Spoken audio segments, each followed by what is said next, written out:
Aujourd'hui, nous allons nous intéresser au calcaire et à l'importance de le neutraliser ou de l'éliminer pour le bon fonctionnement des chaudières, des ballons d'eau chaude et de tous les accessoires qui composent une installation hydraulique. L'eau potable du réseau, que nous avons banalisée dans notre quotidien, est loin d'être la même partout, et cela demande à tous les professionnels de s'adapter à sa diversité. La présence de calcaire dépend de la composition du sol. Plus l'eau est chargée en magnésium et en calcium, plus elle est calcaire. On parle d'eau dure. À l'inverse, une eau peu calcaire est appelée eau douce. Avec le temps, le calcium et le magnésium s'agglomèrent. C'est ce qu'on appelle le tartre.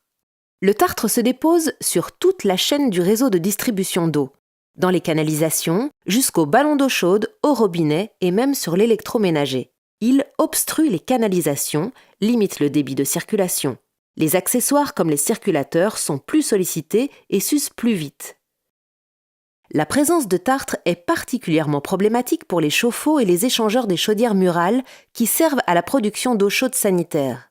En effet, le tartre se forme d'autant plus facilement que la température est élevée. C'est pour cela que dans un ballon d'eau chaude, on retrouve le tartre autour de la résistance. Le coût énergétique du tartre pour la production d'eau chaude peut s'avérer élevé.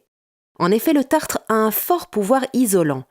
10 mm de tartre sur une résistance, c'est 50% de rendement énergétique en moins. Le calcaire a aussi pour conséquence d'alourdir la masse de l'eau et donc, plus il y en a, plus il faut de temps et d'énergie pour chauffer l'eau.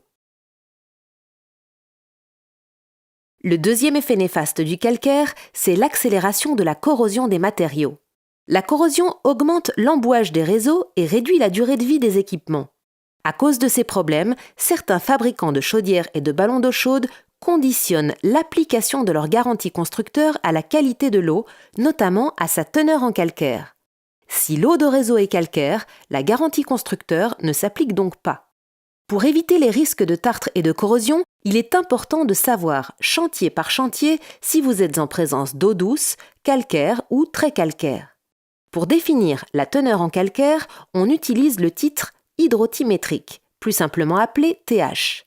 Il s'exprime en degrés français. On peut avoir une première idée de l'exposition au calcaire en fonction de notre zone géographique. La valeur de la dureté de l'eau indiquée sur cette carte est une moyenne à l'échelle du département.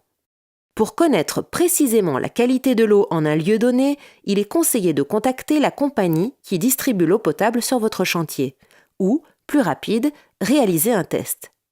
Faire ce test avant l'installation d'un ballon d'eau chaude ou d'une chaudière est un gage de sérieux face au client et permet de garantir la pérennité des futurs équipements.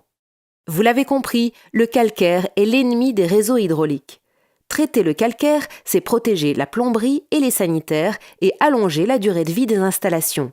C'est garantir les performances des équipements installés et réduire les dépenses en énergie. Il existe plusieurs solutions de traitement du calcaire. Dans le cas où l'eau est très calcaire ou que la consommation d'eau chaude est très importante, il est recommandé de recourir à un adoucisseur d'eau.